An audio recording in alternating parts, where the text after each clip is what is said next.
بچے کی پیدائش کے 15 یا کے بعد جب وہ پاک ہو یعنی خاتون پاک ہو جائیں اور نماز وغیرہ، تو کیا شوہر اس سے ہمدردی کر سکتا ہے یا نہیں؟ دیکھو، اگر پہلا بچہ پیدا ہو پھر جب عورت کو رک جائے نفاس کا، چاہے 5 دن میں جیسے ہی رک جائے، عورت کو غالب گمان ہو کہ غسل کر کے نماز شروع کر دے، تو شوہر کے لیے اس سے ہمدردی کرنا بھی۔ لیکن اگر عورت کے دوسرا بچہ ہے تو پھر یہ وہ دیکھے گی پہلے بچے میں کتنے دن تک بلیڈنگ ہوئی۔ مثال کے طور پر پہلے بچے میں بلیڈنگ ہوئی 20 دن، اب 15 دن میں آ کے رک گئی ہے، چونکہ عادت اس کی کہلائے گی، اس لیے نماز تو یہ شروع کر دے گی لیکن شوہر اس کے قریب نہیں جا سکتا۔ امکان موجود ہے کہ پچھلے دن جب پچھلی دفعہ 30 دن خون آیا تھا تو اس دفعہ پورا امکان ہے کہ بھئی ہو سکتا ہے یہ وقتی طور پہ رکی، دوبارہ بلیڈنگ۔ تو نماز میں تو احتیاط پہلے پہلو کو ترجیح دی جائے گی، یہی کہ نماز پڑھنا۔ بستری میں احتیاط یہ کہ مرد تو پہلا بچہ ہے تو جب بلیڈنگ رک نماز بھی کریں اور شوہر سے وہ بھی جائز ہو جاتا ہے۔ لیکن اگر دوسرا بچہ ہے تو پہلے بچے میں انتظار کرنا پڑے گا۔ شوہر جو ہے نا اس بچی کی پیدائش کے بعد 1.25 مہینے گزارنے شرعی ہے۔ بچہ پیدا ہونے کے بعد چھٹے دنے اور گنجا کرنے کے بارے شرعن کو میں نیز عورت کو 1.25 مہینے کے بعد نہانے اور نماز پڑھ کر کہا جاتا ہے کیا ہے؟ ایمن صاحبہ دبئی سے 7ویں دن بچے نہلانا تو فوراً ہی چاہیے، 7 دن کے بال 7ویں دن اتار کے اس کا 7ویں دن سنت عمل ہے۔ رہا یہ مسئلہ کہ جی یہ جو خواتین کے 1.25 مہینے کی کیا حیثیت ہے؟ 1.25 مہینہ 40 دن۔ خواتین جو بچے کی ولادت کے بعد نفاس کا خون آتا ہے جن کے بعد بھی رک جائے، عورت پر لازم ہے غسل کر کے نماز شروع وہ پاک ہو جائے۔ اس میں 1.25 مہینے بعض خواتین کو وہ 15 دن آتا ہے، بعض کو 20 دن آتا ہے، بعض کو 1 مہینہ آتا ہے، تو وہ 1.25 مہینے تک اس کو ڈیلے کرنا نماز کو یہ جائز نہیں۔ جیسے ہی بلیڈنگ آ کے بند ہو گئی اور عورت کو اطمینان ہو گیا کہ اب بلیڈنگ بند ہو تو ان پر لازم ہے خاتون رہیں اور نماز۔ 1.25 مہینے کا مطلب یہ کہ اگر کسی کو کنٹینیو بلیڈنگ ہو رہی ہے تو پھر 40 دن انتہائی مدت ہے، 40 دن کے بعد بھی اگر بلیڈنگ ہو رہی ہے تو 40 دن یعنی 1.25 مہینے پر وہ نہا کر نماز پڑھنا، اور اس کے بعد جو بلیڈنگ آ رہی ہے وہ نفاس کی بھی نہیں کہلائے گی، استحاضہ کہلائے گی، بیماری کہلائے گی کہ شرعی احکام حیض و نفاس والے نہیں۔ تو یہ مطلب ہے 40 دن کا، لیکن لوگوں نے خواتین اسی کو فرض کر لیا یہ لازمی ہے۔ لازمی پہلے خون آنا بند ہو کر کے نماز پڑھنے دیں پاک۔ اب آپ مجھے بتاؤ، ادھر بچہ ماں کے پیٹ میں جاتا ہے، ماں جب روٹی کھاتی ہے نا تو پہلے ضرورت تھی کہ ماں کا خون بنے، کسی اور چیز کی ضرورت تھی؟ جہاں حمل ٹھہرا اب ضرورت اس بات کی ہے کہ خون بنے، اور اس خون سے صرف ماں کی آنکھوں کو توانائی نہ ملے، کانوں کو توانائی، پاؤں کو توانائی نہ ملے، بلکہ بچے کی بھی گروتھ ہو۔ وہی روٹی بچے کی آنکھ، ناک، کان، دل، دماغ، جگر بنانے میں استعمال ہو رہی ہے۔ یہ زیادہ عجیب عمل ہے یا وہ کہ آپ کو بر وقت پانی مل رہا ہے اور بر وقت دودھ مل رہا ہے؟ پیٹ میں روٹی سے کیا بن رہی ہے؟ آنکھ، ناک، کان، ایک ایک چیز بن رہی ہے۔ اور کمال کی بات یہ ہے کہ جیسے ہی بچہ ماں کے بطن سے باہر آتا ہے، اس سے پہلے ماں کی چھاتیوں میں دودھ نہیں ہوتا، ادھر باہر آیا، اب بچے کو ضرورت دودھ کی ہے تو فوراً کوئی ماں کی چھاتیوں میں اس بچے کے لیے دودھ پیدا کر دیتا ہے۔ ہم دنیا میں آئے اور اللہ نے ہماری ماؤں کی چھاتیوں میں ہمارے پیدا ہوتے ہی دودھ پیدا کر دیا۔ خدا کی قسم یہ حسن اتفاق نہیں ہو سکتا، بہت بڑا کفر ہے، جرم ہے اس خدا کے وجود کا انکار کرنا جو اپنے ہونے کی کروڑوں نشانیاں دکھا رہا ہے، اور آپ سائنسدانوں کی باتوں میں آ کے اس خدا کا انکار کرتے ہو۔ بہت بڑا جرم ہے، اللہ نے ایسے لوگوں کے لیے جہنم کی آگ رکھی ہے۔ اور پھر کمال کی بات یہ ہے کہ اسے وہ تمام پارٹس دے کے بھیجا گیا جو ایک کامیاب زندگی گزارنے کے لیے ضروری۔ اس کی کھوپڑی میں آنکھ لگا دی گئی جس سے وہ ساری زندگی ٹارچ کی طرح دیکھے گا، ساری زندگی ہے بھائی، تاکہ اس کو دیکھنا بھی ہے، ورنہ ٹکراتا رہے گا کھمبے سے۔ کیا خیال ہے؟ اس کو ایسے کھوپڑی کے اندر 2 سننے والے آلات لگا دیے اور اس میں ایسے پردے لگا دیے، اتنے حساس پردے کہ آپ میں جب بول رہا ہوں تو یہاں سے جو ریز ہے نا، ویوز، وہ ایسے ترتیب سے نکل کے کانوں سے ٹکراتی ہیں۔ موٹی آواز کی ویوز کچھ اور ہوتی ہیں، پتلی کی ویوز کچھ اور ہوتی ہیں، ہم جو الفاظ زبان سے گھما، ہر لفظ کی الگ ویوز بن رہی ہیں، اور وہ کان اس کو کیچ کر کے بتا رہا ہے کہ یہ کیا بول رہے ہیں مفتی صاحب، کیا سمجھا رہے ہیں۔ یہ 15 سال سے 4 شادیوں پہ بات کر رہے ہیں اور تمہاری سمجھ میں نہیں آئی، یہ آپ کی کان کی ویوز بتا رہی ہو۔ خواتین بھی بیان سن رہی ہیں، معذرت، یہ تو میں سب مثال سمجھانے کے لیے، یہ ہمارے یہ جو ویوز آ کے ٹکرا رہی ہیں نا ایک مخصوص فریکوینسی کے ساتھ، وہ ہر ایک کی فریکوینسی دوسرے سے کیا ہے؟ مختلف ہے۔ بس یہ یہاں رکھ لیتا ہوں، اب نہیں ہلے گا، یہ جو ویٹ تھا نا یہ ہل رہا تھا۔ تو یہ ویوز ہیں جو ہمیں فرق کر کے بتا رہی ہیں، پشتو بول رہا ہے، اردو بول رہا ہے، انگلش بول رہا ہے، خپل طریقے سے بول رہا ہے یا دوسرے طریقے سے بول رہا ہے۔ کیا عجیب آلات لگا دیے اسے، اور یہ بنے کس سے؟ خون سے، اور خون کس سے بنا؟ روٹی سے، اور روٹی کس سے بنی؟ گندم سے، گندم مٹی سے۔ مٹی کو اللہ نے مختلف مراحل میں گزار کے کان بنا دیا، ناک بنا دیا، زبان بنا دیا. الم نجعل له عینین، اللہ کہتے ہیں کیا میں نے تیری دو آنکھیں نہیں بنائی؟ ولسانا وشفتین، اور زبان اور تیرے دو ہونٹ نہیں بنائے میں نے؟ کیا عجیب نظام بنا دیا اس نے. تو میں یہ میرا ٹاپک نہیں تھا، یہ بات تمہید ذرا لمبی ہو گئی، تو میں یہ عرض کر رہا تھا بھائی ہم بنے نہیں ہیں، ہمیں کسی نے، سمجھتے ہو بات؟ اور جس نے بنایا ہے اس نے اپنا انٹروڈکشن بھی کروایا قرآن میں. قرآن کے علاوہ ہمارے پاس اللہ کو سمجھنے کی اور کوئی کتاب ہے نہیں، کیونکہ اللہ نے کسی اور کتاب کو پنپنے ہی نہیں دیا، تاکہ ہمارے لیے جدا کرنا، حق اور باطل میں تمیز کرنا آسان ہو جائے. ایک نمبر کتاب بھی ہوتی، دو نمبر بھی ہوتی، ہم کہتے ہیں ان میں صحیح کون سی ہے، بڑی مشکل ہو جاتی ہے نا. اللہ نے کہا کوئی اس کے علاوہ کوئی ہے ہی نہیں. کوئی اور کتاب جب آپ پڑھو گے نا جو اللہ کی طرف منسوب ہے، وہ کتاب پڑھنے سے لگے گا کہ اس سے اچھی کتاب تو ستار بھائی لکھ سکتے تھے، وسیم بھائی لکھ سکتے تھے، کلیم بھائی لکھ سکتے. یہ کیا لکھا ہوا ہے ان کے مذہبی رہنماؤں کی سمجھ میں نہیں آتا وہ کیا لکھا ہوا ہے. قرآن جب شروع ہوتا ہے الحمدللہ رب العالمین، تمام تعریف یہاں سے ابتدا ہو رہی ہے. تمام تعریفیں اس اللہ کے لیے جو تمام جہانوں کا پالنے والا ہے. یہ ایک سائنسدانوں کی سمجھ میں بھی آئے گا، ایک رکشے والے کی سمجھ میں بھی آئے گا، ٹماٹر والے کی سمجھ میں بھی آئے گا، یونیورسٹی کے پروفیسر کی سمجھ میں بھی آئے گا. ایک ایسا کلام جو انسانی نیچر کو اپیل کر رہا ہے. وَإِنَّ لَكُمْ فِي الْأَنْعَامِ لَعِبْرَةً، آپ دنیا کی کوئی مذہبی کتاب اٹھا کے پڑھو، میں حلفیہ بولتا ہوں 90% آپ کی سمجھ میں آئے گا ہی نہیں کہ یہ بول کیا رہے ہیں. آپ ان کے مذہبی رہنماؤں کے پاس جاؤ گے تو اس کی تشریحات کریں گے، ادھر جاؤ گے کچھ اور تشریح، وہ جاؤ کچھ اور، وہ خود کہے گا بھائی میری خود کھوپڑی میں نہیں. چند ایک چیزیں انہوں نے نکالی ہوئی، اس کے علاوہ خود ان کی سمجھ میں نہیں آتی. وہ زبانیں ہی ختم ہو گئی، جن زبانوں میں کتابیں نازل ہوئی تھی زبانیں ہی ختم ہو گئی. قرآن جس زبان میں نازل ہوا 20 ملکوں کی سرکاری زبان ہے، وہ کہا جاتا ہے، بولی جا رہی ہے، ایک ایک حرف سمجھ میں آ رہا ہے. اللہ نور السماوات والارض، کتنی واضح آیت ہے. اور آرڈر جو اس میں دیے جا رہے ہیں کتنے واضح ہیں. قل تعالوا، اے نبی ان سے کہو آؤ ہم تمہیں سمجھاتے ہیں تمہارا رب کن چیزوں سے خوش ہوتا ہے. ہم نے جو تم پہ احسانات کیے، اللہ بتا رہے ہیں، ماں کی چھاتیوں میں دودھ پیدا کر دیا، آنکھ ناک کان دل دماغ جگر دیا، پھر جوان ہوتے ہو 2 خاندان لگا دیے. ایک نسب والا خاندان جو پیدائش کے وقت ہوتا ہے، هو الذی خلق من الماء بشرا، اللہ وہ ذات ہے جس نے پانی سے انسان کو پیدا کیا، ایک منی کے قطرے سے پیدا کیا، اور ایسی عزت دی، حالانکہ وہ تو ذلیل پانی تھا، کپڑوں پہ لگ جائے دھوئے بغیر نماز نہیں ہوتی. گندا پانی، جسم سے نکلے غسل کیے بغیر نماز نہیں ہوتی، پورے جسم کو ناپاک کر دیتا ہے. اتنا گندا پانی، اس سے جو چیز بن کے آئے گی وہ بھی گندی ہونی. کیا خیال ہے بھائی؟ تو گندی ہونی چاہیے. اللہ فرماتے ہیں نہیں، ایسی خوبصورت بنائی. بچہ کتنا پیارا ہوتا ہے جب پیدا ہوتا ہے، سب گود میں اٹھا کے چوم رہے ہیں اس کو. اور پروٹوکول کتنا ملتا ہے، پروٹوکول کتنا ملتا ہے بچے کو. فَجَعَلَهُ نَسَبًا، 2 خاندان دیے. فرمایا ایسا ہی نہیں کہ ایدھی سینٹر سے دریافت ہو گیا، 2 خاندان دیے اس کو. ایک خاندان کیا نسب والا، ددیال ننیال، یہ نسب والا خاندان. ددیال بھی خوش ہو، ددیال کو پشتوں میں ددیال ہی بولتے ہیں نا، ددیال سمجھتے ہیں نا، باپ والا خاندان، وہ بھی خوشی منا رہے ہیں. اور ایک ننیال، ماموں خالہ، یہ والا خاندان، یہ بھی خوشی منا رہے ہیں. 2 خاندانوں میں پیدا کیا اللہ نے اس کو، جو اس کو سپورٹ کرتے ہیں، دعوتیں کرتے ہیں، عقیقے کر رہے ہیں، سب کو بلا رہے ہیں. بھائی چچا کو نہ بلاؤ، وہ ناراض ہوگا، یار میرا بھی تو بھتیجا ہے، میرے کو کیوں نہیں بلایا تم نے. ختنے پہ کوئی دعوت نہیں ہے اسلام میں، خوب سمجھ لو. بچے کی پیدائش پہ تو ہے، بچے کی ختنے پہ نہیں. ہمارے مفتی رشید احمد صاحب رحمہ اللہ ایک چٹکلا سنایا کرتے تھے کہ ان کے بڑے بھائی تھے، ان سے کسی نے کہا کہ فلاں آدمی نے ختنے کی دعوت کی ہے، مجھے نہیں بلایا. انہوں نے کہا بھائی اتنی سی بوٹی ہے، کس کس کو کھلاتا ہوں، اللہ معاف فرمائے. تو ختنے کی کوئی دعوت نہیں ہوتی. تو خیر، تو فجعلہ نسبا، 2 خاندان دیے، ددیال بھی اور ننیال بھی. اور فرمایا جب جوانی کی دہلیز پہ قدم رکھا، ایک اور خاندان، صہرا، سسرال والا خاندان. جب تک کسی گھر میں آپ کی شادی نہ ہو، گلی میں 2-3 دفعہ نظر آ گئے، لڑکی کا باپ کو شک ہو جاتا ہے یہ بندہ آوارہ گردی کر رہا ہے، ادھر کیوں ٹہل رہا ہے. گلی کے کتے آپ کے پیچھے چھوڑ دے گا وہ.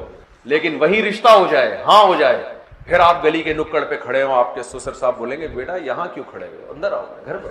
کیا خیال ہے؟ ساس بلائے گی بیٹا ادھر کیوں ٹہل رہے ہو، ہماری عزت خراب ہو رہی ہے. لوگ بول رہے ہیں ان کا داماد ہے ادھر ادھر پڑا ہوا ہے بچارا، بیٹھو. پھر دامادوں کے نخرے ہوتے ہیں، میں گیا چائے کا نہیں پوچھا مجھے. ہے بھائی یہ عزت کس نے دی ہے؟ اللہ نے. سسرال اور یہ عزت شادی سے ملتی. انگریزوں کے ہاں نہ ددیال ہوتا ہے اور نہ سسرال. ایک مثال میں پچھلی دفعہ جب پشاور آیا تھا نا تو بھی دی تھی, اب دوبارہ آیا تو حیات آباد میں جو بیان ہوا تھا دوبارہ دے دیتا ہوں. بڑی خاندانی مثال ہے. مثال میں جس چیز کو پیش کیا جا رہا ہے وہ تو خاندانی نہیں ہے, گدھے کو پیش کرتا ہوں میں اس مثال میں, لیکن اس پہ جو مثال فٹ ہو رہی ہے وہ کیا ہے؟ بتاؤ, گدھے کا ماموں ہوتا ہے؟ بولو نا. گدھے کا چاچا ہوتا ہے؟ گدھے کی خالہ؟ کیوں؟ گدھے کا باپ نہیں ہوتا. رشتے باپ سے بنتے ہیں, ماں سے. باپ ہوگا تو پھر آپ کی ماں بھی ماں بنے گی, اور باپ جو وجود میں آتا ہے وہ نکاح سے وجود میں. انگریزوں میں بہت سے لوگوں کے فادر نہیں ہوتے, گرل فرینڈ سے بچہ پیدا ہو جاتا ہے, وہ اس کو انہوں نے باپ قرار دے تو دیا ہے, بوائے فرینڈ کو بھی, لیکن حقیقت میں وہ باپ نہیں ہوتا. قرار دینے کو تو کچھ بھی قرار دے دو. وہ ہمارے ایک دوست تھے, وہ بیڈمنٹن گلی میں بہت کھیلتے تھے. ظفر بھائی کی بات کر رہا ہوں, اسلام صاحب کے بیٹے. سردیوں میں نا بیڈمنٹن, تو وہ جب بھی بلب لگاتے بچے توڑ دیتے اس. ہماری مسجد کے امام تھے مولانا دلبر صاحب. اس دور میں افغانوں کی جنگ ہو رہی تھی رشیا کے خلاف. ہم چھوٹے بچے تھے بہت, تو امام صاحب ہر نماز میں دعا کراتے تھے, اے اللہ روس کو نیست و نابود فرما دے, اے اللہ روس کو نیست و نابود. اور یہ بھی بہت دیتے تھے کہ فلاں بھی دائرہ اسلام سے خارج, فلاں بھی دائرہ اسلام سے خارج. تو ہمارے جو ظفر بھائی تھے نا ہمارے پڑوس میں, وہ جب کئی دفعہ بلب لگایا بچے نے توڑ دیا, تو ایک دن کہنے لگے اے اللہ جو یہ بلب توڑے اس کو نیست و نابود کر دے. پھر کہنے لگے میرا یہ فتویٰ ہے, آئندہ جو اس بلب کو توڑے گا وہ دائرہ اسلام سے خارج. وہ دائرہ اسلام سے کیا؟ کوئی گورنمنٹ کی طرف سے پابندی نہیں ہے, کوئی بھی کسی کو کسی بھی ٹائم پہ کچھ بھی قرار دے سکتا ہے. تو انہوں نے کافر قرار ہونے کا فتویٰ دے دیا, جو بلب توڑے گا وہ اسلام سے خارج, کافر ہی ہے. تو انگریزوں نے گرل فرینڈ کا جو بوائے فرینڈ تھا اس سے حرام بچہ جو پیدا ہوتا تھا تو بوائے فرینڈ کو باپ قرار دے دیا ہے. قرار دینے پر گورنمنٹ کی طرف سے کوئی پابندی ہے نہیں. اصل میں باپ یہ ہوتا نہیں ہے, باپ وہی ہوتا ہے جس کی بیوی سے بچہ پیدا ہو, گرل فرینڈ سے تھوڑی ہو. یہی وجہ ہے کہ جانوروں کے باپ نہیں ہوتے, مائیں ہوتی ہیں, کیونکہ نکاح نہیں ہوتا. فرینڈشپ تو ان کے یہاں بھی ہوتی ہے, فرینڈشپ تو ہوتی ہے ان کے یہاں بھی, تھوڑی دیر کی ہو, 1 گھنٹے کی ہو, 1 مہینے کی ہوتی ہے, نکاح نہیں ہوتا. تو یہ نکاح اللہ نے عزت دی ہے کس کو؟ انسان پیدا ہوتا ہے تو ماں باپ کا چونکہ نکاح ہوا تھا لہذا دونوں خاندان خوش ہوتے ہیں. جوان ہوتا ہے تو پھر ایک اور خاندان ملتا ہے. تو یہ نعمت بھی کس نے ہمیں دی ہے؟ اللہ نے دی. وہ الگ بات ہے ہم اس نعمت سے جان چھڑا رہے ہیں, نکاح نہیں کر رہے, دیر سے کر رہے ہیں, تو ہمارا اپنا مسئلہ ہے. تو اب ہمارا یہ نظریہ, ہاں میں یہ عرض کر رہا تھا کہ یہ آیتیں قرآن بیان کرتا ہے, 2 اور 2 4 کی طرح ہماری سمجھ میں آتی ہیں. ایسا انٹروڈکشن ہے, ایسا تعارف ہے خدا کا. اسی وجہ سے ہم اس اللہ کو مانتے ہیں جس نے قرآن نازل کیا, ہم کسی اور خدا کو نہیں مانتے, کیونکہ وہ تو اپنا تعارف ہی نہیں کروا رہا, وہ تو چپ کر کے بیٹھا ہوا ہے. سے وہ ٹچ میں رہتے تھے اور انٹرنیٹ پر نیوز سنتے رہتے تھے. انہوں نے بتایا کہ وہاں کوئی اسمبلی میں بحث ہوئی ہے کہ جو پریگنینسی میں خواتین بچہ گرا دیتی ہیں یہ ظلم کی ڈیفینیشن میں آئے گا کہ نہیں آئے گا.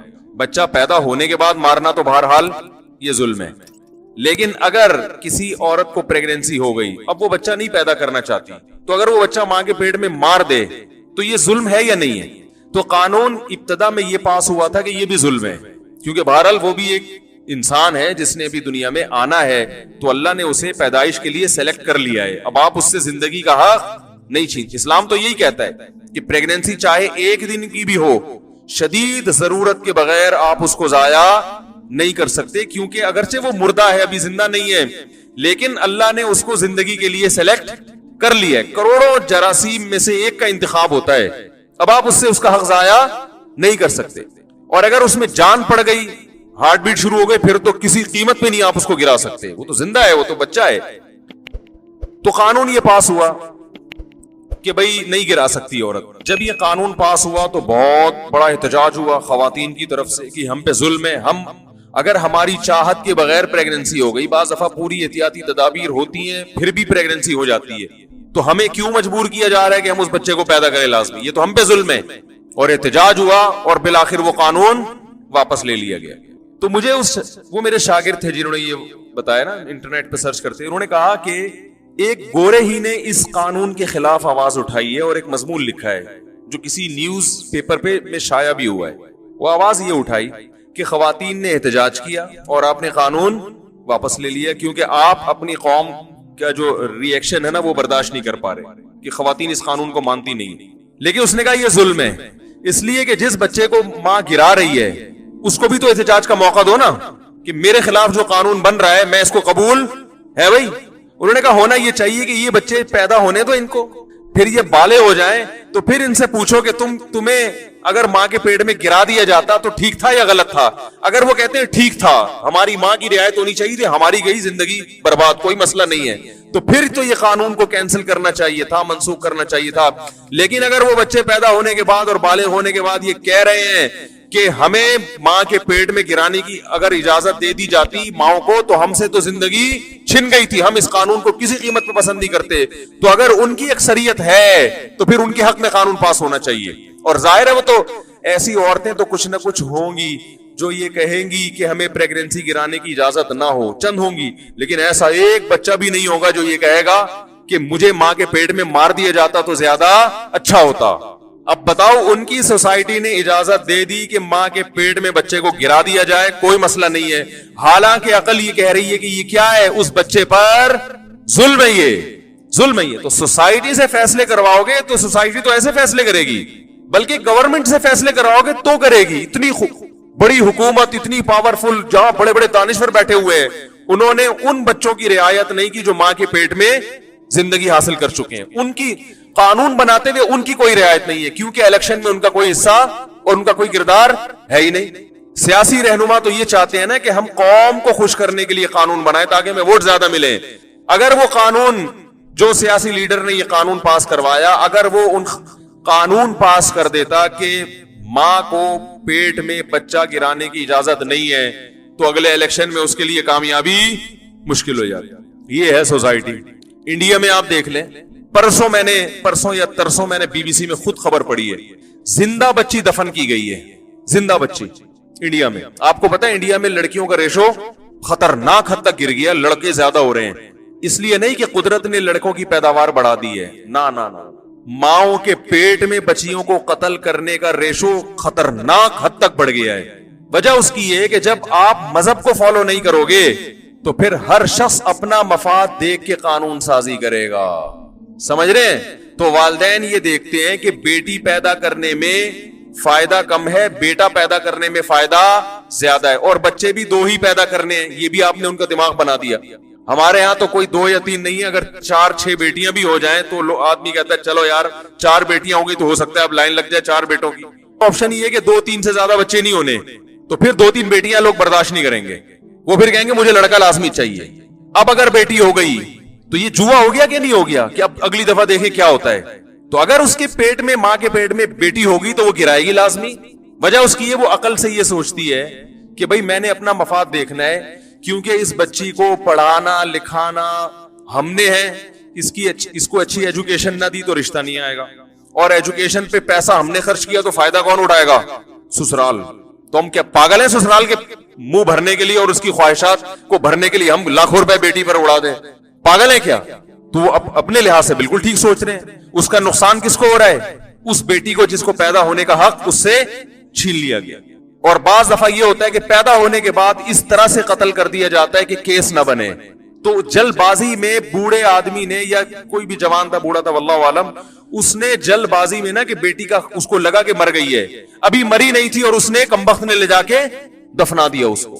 تو بعد میں کسی نے کھود کے نکالا، کہا یہ تو زندہ ہے، وہ بچ گئی وہ بچی جو ہے۔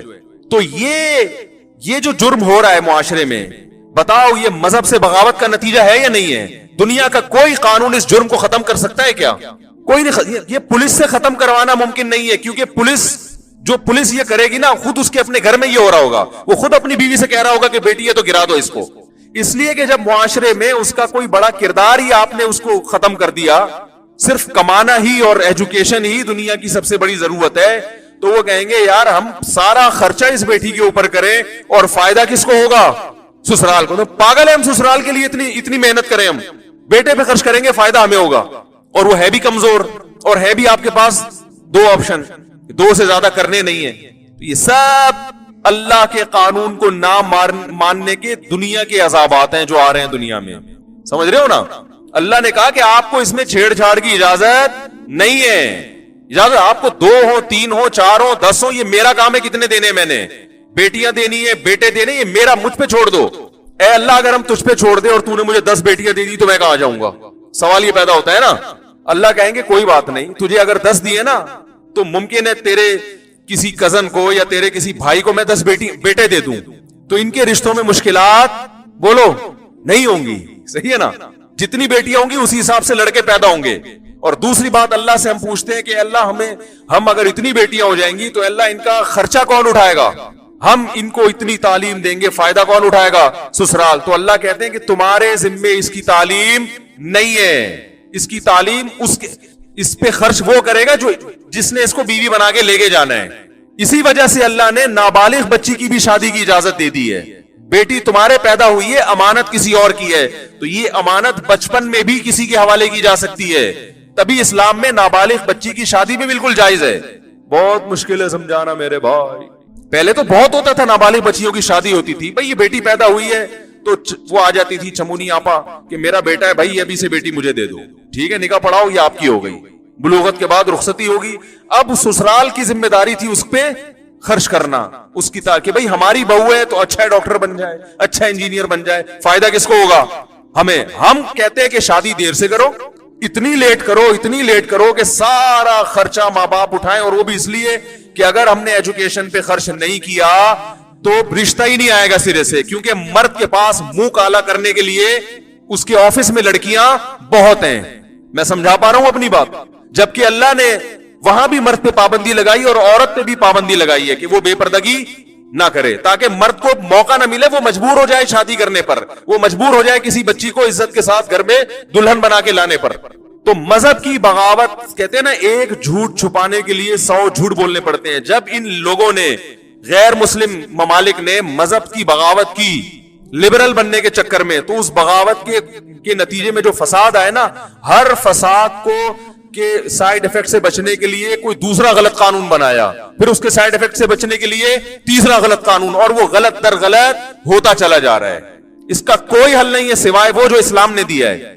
سمجھ میں آ رہی ہے میرا خیال ہے بات؟ اسلام نے بہترین حل دیا, نابالغ بچی کی بھی شادی ہو جائے گی. باپ اگر دیکھے گا کہ یہ لڑکا میری بیٹی کے لیے انتہائی سوٹیبل ہے, یہ بہت اچھا خاندان ہے, ابھی سے بکنگ کرا دو بھائی, یہ تمہاری امانت. اور ہوتا ہے, میں گلگت گیا تو وہاں مجھے ایک عالم نے بتایا کہ بھائی میری بچی جب پیدا ہوئی ہے تو میری جو بہن تھی اس نے کہا دیا بھائی یہ میرے بیٹے کی ہو گئی. یہ کیا ہو گئی؟ میرے بیٹے. تو کہہ رہے میں نے نکاح تو نہیں کیا, کیونکہ نکاح کرنے میں نقصان یہ تھا کہ اگر وہ لڑکا بعد میں صحیح نہ نکلا, وہ پتا چلا وہ چھٹے لگا رہا ہے بیٹھ کے, یا وہ تعلیمی حاصل نہیں کر رہا, تو پھر میرے پاس بعد میں نو کا آپشن بھی رہے. تو ہم بھی مشورہ دیتے ہیں کہ بھائی نکاح نہ کرو, کیونکہ وہ لڑکا پھر بعد میں خراب بھی ہو سکتا ہے. پہلے زمانے میں خیر غالب تھی, خراب ہونے کے چانسز کم تھے, تو صحابہ تو نابالغ بچیوں کا نکاح کرتے تھے. لیکن آج کل مسئلہ یہ ہے کہ وہ پتہ نہیں کیا نکلے بڑا ہوگا, ماحول بہت خراب ہے نا. اور ہم اس زمانے میں یہ بھی نہیں ترغیب دیتے کہ نابالغ بچی کو کہیں طے کر دیں. پہلے سے طے کرنے میں بھی نقصان ہے, کیونکہ منگنی توڑنا بھی ایک مصیبت ہے, بعد میں وہ مکھنچو نکلا. لیکن اتنا تو ہے کہ بچی جب بالغ ہو رہی ہے, بلوغت کی دہلیز پہ پہنچ گئی ہے, تو آپ اس کی ساری ذمہ داری کس پہ ڈال دو؟ سسرال پہ ڈال دو. بولا یہ آپ کی, میں نے اپنی بھانجی کا ایسے ہی نکاح کیا ہے, 8ویں پڑھ چکی تھی وہ, 8ویں میں 13 سال عمر تھی, تو ہمارے ہی بھانجے کا رشتہ آیا, مجھ سے مشورہ, سارے خاندان نے مخالفت کی, نہیں میٹرک تو کرنے دو ابھی بیچاری کو, ابھی تو بچی ہے. میں نے کہا بھائی دیکھو, اگر وہ لڑکا سمجھدار ہے اور خاندان سمجھدار ہے, انہیں پتا ہے کہ بچی ہے, اس پہ زیادہ بوجھ نہیں ڈالنا. سمجھدار ہی نہیں ہے سسرال, وہی جاہل ہیں جیسے کہ بہت سارے ہوتے ہیں آج کل, پھر تو 40 سال میں بھی نہیں کرنی چاہیے. تو میں نے کہا پھر اگر اچھا رشتہ آیا ہے, حدیث میں کیا آتا ہے, انکار مت کرو. ان کو بھی پتا ہے کہ بچی ہے بھائی, اس پہ ایسا نہ اسے 18 روٹیاں پکوا رہے ہوں ہیں, اور اسے جیسے ہوتا ہے بعض گھروں میں, وہ سمجھتے ہوں کہ بھائی ابھی اس سے اسی حساب سے ڈیل کرنا ہے. تو میں نے کہا پھر رخصت کر دو. رہا مسئلہ کہ بھی تو میٹرک بھی نہیں کیا, تو بھائی وہ جو ہمارا بھانجا ہے ہم اس سے بول دیں گے تمہاری بیوی ہے بھائی, اگر تم چاہتے ہو کہ تم دنیا کو فخر سے بتاؤ میری بیوی ڈاکٹر ہے, تو اس کو میڈیکل کالج میں آپ داخلہ دلوا دینا اپنے خرچے پہ. اور اگر آپ چاہتے ہو کہ آپ کی بیوی بالکل پڑھی لکھی نہ ہو, صرف گھر کے اندر ہی محدود رہے, تو آپ 8ویں کے بعد 9ویں پڑھانے کی بھی 9th میں بھی ایڈمیشن کی ضرورت نہیں ہے. اور اگر آپ چاہتے ہو کم از کم انٹر تو ہو, تو انٹر کرا دینا, کیونکہ فائدہ آپ نے اٹھانا ہے. تو آج سے خرچہ کس کا ہوگا؟ آپ کا ہوگا. سمجھ رہے ہیں کہ نہیں سمجھ رہے؟ یہ اسلام ہے. اب جو میری بھانجی تھی نا, اس کے والد بیچارے روزانہ 12 کلومیٹر اس کو اسکول لے کے جا رہے تھے. قریب میں کوئی اچھا اسکول نہیں تھا. روزانہ باپ کی ذمہ داری تھی, صبح خود بھی مدرسے جانا ہے پڑھانے کے لیے, بچی کو پہلے 12-13 کلومیٹر بائک پہ لے کے جائیں گے, وہاں اسکول میں چھوڑنا ہے, پھر شام کو اسکول سے, کیونکہ اکیلی بچی کو اس طرح اتنی دور کنوینس میں بھیجنا بھی بڑا ایک یعنی احتیاط کے خلاف اتنی محنت باپ کر رہا ہے تو باپ کی محنت ہلکی ہو گئی کہ نہیں ہوگی؟ میں نے کہا اب یہ محنت کون کرے گا؟ اس کا میاں کرے گا. اس کو بولو یہ ذمہ داری اٹھانے کے لیے تیار ہو تو بچی دیں گے, ورنہ پتلی گلی سے نکلو. پیڑے کھانے والے ہمیں پسند نہیں ہے, کام کچھ بھی نہ ہو بیٹھ کے پیڑے کھائیں. آج کل سسرال والے بیٹھ کے پیڑے کھا رہے ہیں, خالی ریڈی میڈ دلہن چاہیے جو سب کچھ کر چکی ہو, ہر لحاظ سے فٹ فاٹ ہو, اور یہ بیٹھ کے اب کیا کھائیں؟ پیڑے. یہ نہیں ہے اسلام میں. تو اس کلچر کو پروموٹ کریں, میرا مقصد یہ ہے, ٹھیک ہے نا. اس کلچر کو کیا کرنا ہے. اور الحمدللہ اس کی شادی ہو گئی, 8ویں کے بعد ہی ہو گئی. ہم نے تو پھر پوچھا بھی نہیں کہ میٹرک کرا دیا بھائی, اب میاں بیوی کا آپس کا مسئلہ ہے, میوچل انڈرسٹینڈنگ سے اگر وہ ڈاکٹر بنانا چاہے, ٹھیک ہے نا, ڈاکٹر بنا دو, انجینئر بنا دو, پی ایچ ڈی کرا دو, جو مرضی کرانا ہے, حج کرا دو, عمرہ کرا دو, مولون بنا دو, عالمہ بنا دو, تمہاری ہیڈک ہے. تمہاری بیوی عزت, بیوی کی عزت سے کس کی عزت ہے بھائی؟ پڑھی لکھی ہوگی تو لوگ تمہاری عزت کریں گے. ماشاءاللہ بھی صاحب کی جو بیگم ہے وہ خود بہت بڑی صاحبہ ہیں. تو اب یہ تمہاری ہیڈک ہے. اور اگر ہوم میکر بنانا ہے تو گھر میں رکھو اس کو. تو ماشاءاللہ ان کی 4-5 سال ہو گئے میرا خیال ہے شادی کو, بڑی ہنسی خوشی زندگی گزر رہی ہے. اللہ اور ان کو خوشیاں نصیب کرے. تو ہم تو اس قسم کے ڈیزائن ہے ہمارا, اور یہ عین اسلام ہے. یہ کیا ہے؟ تو آپ بھی ایسا ہی کیا کریں. سمجھ رہے ہیں کہ نہیں سمجھ رہے؟ ایسے ہی کیا کریں, یہ اسلام. ورنہ نہیں کریں گے تو پھر غلط پہ جائیں گے, پھر اس غلط کے سائیڈ ایفیکٹ کو صحیح کرنے کے لیے اور غلط, پھر اور انجام وہی ہوگا جو گوروں کا ہوا ہے. انجام کیا ہوگا؟ وہی. اور نتیجہ پھر نسل روکنے پر مجبور ہو گئے آپ, جیسے انڈیا میں ہو رہا ہے. کہہ رہے ہیں نہیں پیدا کرو بھائی, بڑی ٹینشن ہے, بڑی شادی تو ہوتی نہیں ہے. اور گرل فرینڈ کا کلچر اتنا عام کر دیا کہ وہ تو اب معاشرے میں برا سمجھا ہی نہیں جاتا. ہمیں تو یاد ہے بچپن میں کوئی گرل فرینڈ کسی کی ہو تو لوگ تھوکتے تھے اس کے اوپر, ابھی شرم نہیں آتی تو برا آدمی ہے معاشرے کا, منہ چھپاتا پھرتا تھا. نکاح کو لوگ پسند کرتے تھے. اب تو گرل فرینڈ ہول سیل کے حساب سے. اور ایک گرل فرینڈ ہوگی, ایک لڑکی کا فون آیا کہ میرا بوائے فرینڈ تھا, شادی کے لارے رپے دیے ہوئے تھے. بڑی بیچاری رو رہی تھی نا, شادی کے لارے رپے دیے ہوئے اس نے. اور نتیجہ اب لوگ مجھے کیا کہتے ہیں, دیکھو ان ٹاپک کو چھیڑتا ہے. جوان آدمی کر ہی رہے, یہی کچھ تو کر رہا ہے. وہ جوان آدمی جو ہے آج کل کر کیا رہا ہے, اسی میں تو برباد کر رہے ہیں اپنی صلاحیتوں کو. تو میں یہاں بیٹھ کے اور کیا آپ کے سامنے بیان کروں بھائی. اور اس کی طرف اتنی توجہ نہیں دی جا رہی تھی, دی جانی چاہیے. کلچر تباہ ہو رہا ہے, معاشرہ تباہ ہو رہا ہے, تو یہ سارا سسٹم تباہ و برباد ہو جائے گا میرے بھائی. کوئی فائدہ نہیں نمازوں کا, روزوں کا, اور حج اور زکات کا کوئی فائدہ نہیں ہے اگر ہم اس سسٹم کو اڈاپٹ کر لیں جو غیر مسلموں کا نظام ہے. تو وہ لڑکی بیچاری, وہ بوائے فرینڈ بھی اس لالچ میں بناتی ہے کہ شاید کمبخت بعد میں شادی کر لے. ورنہ عورت کی طبیعت یہ نہیں ہے, وہ چاہتی ہے مجھے ایک آدمی ملے ڈنکا اور ہمیشہ میرا ساتھ دے. وہ اس کو آدمی بدلنے کا شوق, ہی لڑکیاں بدلنے کا شوق لڑکوں کا ہوتا ہے, لڑکیوں کو لڑکے بدلنے کا شوق نہیں ہوتا. اس کی فطرت ہے, نیچر ہے.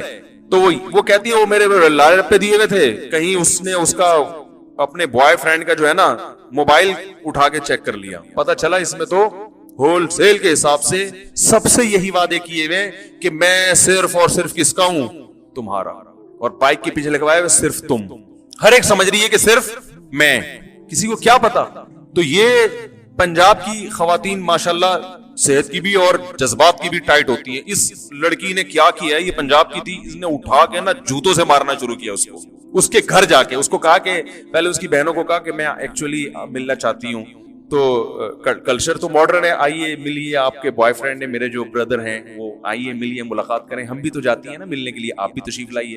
بڑی خوش ہوں کہ بھی میرے بھائی سے ملنے آ رہی ہیں. وہ آئی, وہ کمبخت سو رہا تھا اس وقت, اس کی شامت آ گئی. اس سوتے ہوئے اس نے فوراً موبائل, اس کو شک بھی نہیں تھا کیونکہ اتنے لارے, یہ کراچی کا واقعہ ہے, تو اتنے لارے رپے دیے ہوئے تھے نا اس نے کہ اس کو 100% یقین تھا کہ یہ جھوٹا نہیں ہو سکتا. تو وہی ہوا کہ اس کے موبائل اٹھایا, سو رہا تھا, اس کو موقع مل گیا. اس نے تو بیچاری نے شاید چیک کرنے کے لیے ویسے ہی اٹھایا, تو پتا چلا کہ ان باکس میں میسیجز جب دیکھے تو بھائی باس سب کو الو بنایا ہوا ہے. تو پھر اس نے طبیعت سے الحمدللہ اس کے چترول لگائے, طبیعت سے دھویا نا, مار مار کے بھرکس نکالتے, سوتے ہوئے کو مارنا شروع کیا. مجھے پتا ہے, میں نے کہا یہ کام بڑا ہو گیا خاندانی. اچھا پھر ابھی کہانی ختم نہیں ہوئی ہے. اس بندے کو احساس ندامت ہوا, وہ رویا, مجھے غلطی ہو گئی, مجھے معاف کر دو. اور اتنا وہ اس نے کیا کہ یہ سمجھ بیٹھی کہ اب کیا ہو گیا, سچی مچی میں توبہ کر لی ہے. بعد میں پھر بائک پہ کسی لڑکی کے ساتھ جاتے ہوئے دیکھا اس نے. یہ میں بتا رہا ہوں کہ اگر آپ اسلام کو فالو نہیں کرتے تو اپنی بیٹیوں کو اس کلچر کے حوالے کر رہے ہو, مردوں کے. کہ وہ کچھ بھی چکنی چپڑی باتیں کرتے کہ تمہاری اور نسلوں کو برباد کر دیں. انڈیا میں ایک خاتون ہے, بالی ووڈ سے ان کا بڑا گہرا تعلق ہے, نام نہیں بتاؤں گا میں. ان کا 1-2 دن پہلے کال آئی, کافی لمبی ان سے بات ہوئی, تو انہوں نے مجھے بالی ووڈ کے بارے میں بہت کچھ بتایا. وہ بالی ووڈ کی کوئی مشہور شخصیت ہیں, رہی نہیں ہے, ہیں ابھی بھی.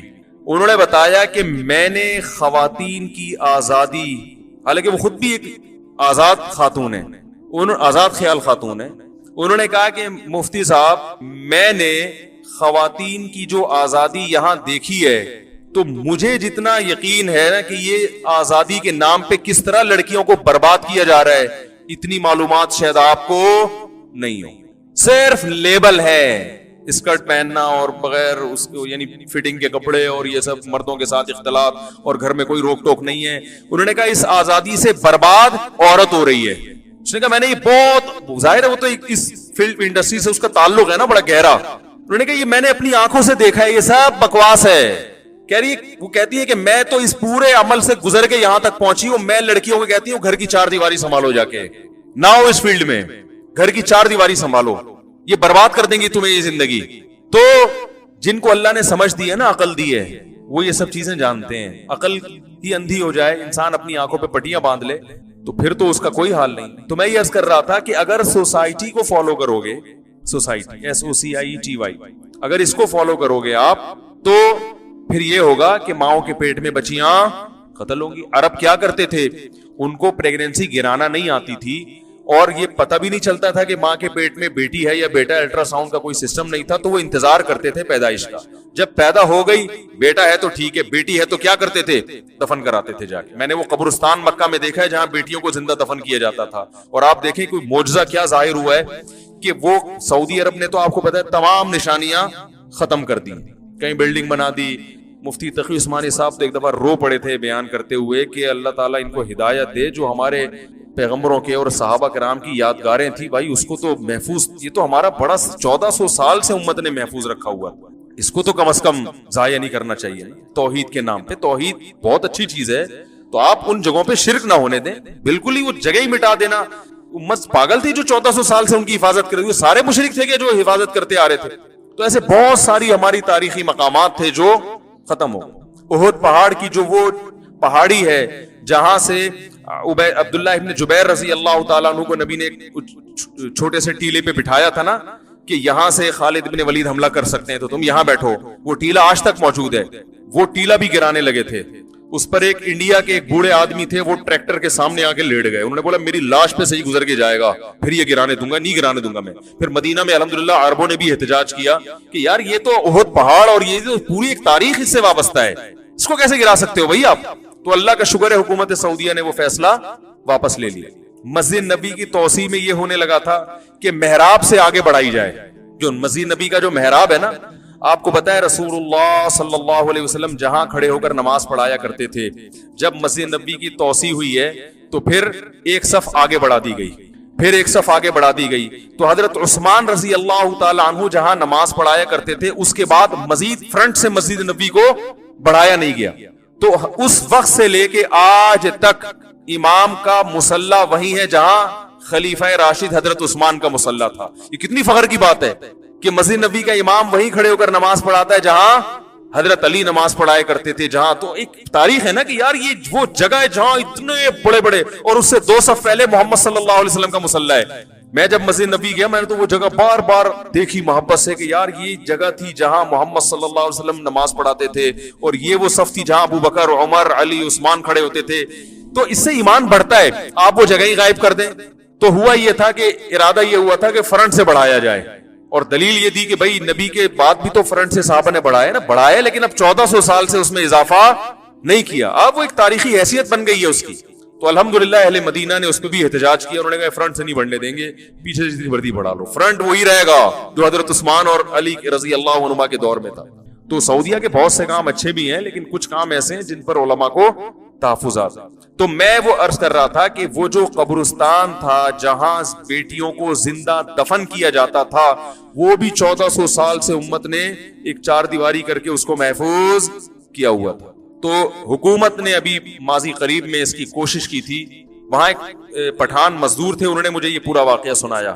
انہوں نے کہا ہم نے اپنی آنکھوں سے دیکھا ہے کہ وہاں پر جو ہے نا روڈ بنانے کی گورنمنٹ نے کوشش کی تو پوری ایڑی چوٹی کا زور لگا لیا, اللہ کی طرف سے کچھ معاملات ایسے ہوئے کہ وہ جگہ کھودتے تھے, پتہ نہیں کوئی خون نکلنا شروع ہو جاتا تھا, کیا ہو جاتا تھا, وہ نہیں بنا سکے وہاں پہ. تو مجبوراً اب آپ وہاں جائیں گے نا, آپ دیکھیں گے روڈ, یہ چھوٹا سا میدان ہے جہاں بچیوں کو زندہ دفن کیا جاتا تھا, تو روڈ اس سے گھوم کے جا رہا ہے. آپ خود کہیں گے کہ یار سیدھا جانا چاہیے تھا نا, لیکن وہ تھوڑا سا کرو ہو رہا ہے, ایسے گھوم کے جا رہا ہے. تو صاف پتہ چلتا ہے کہ یہ جو ہے وہ جان کر نہیں کیا گیا, مجبوری میں کیا گیا ہے.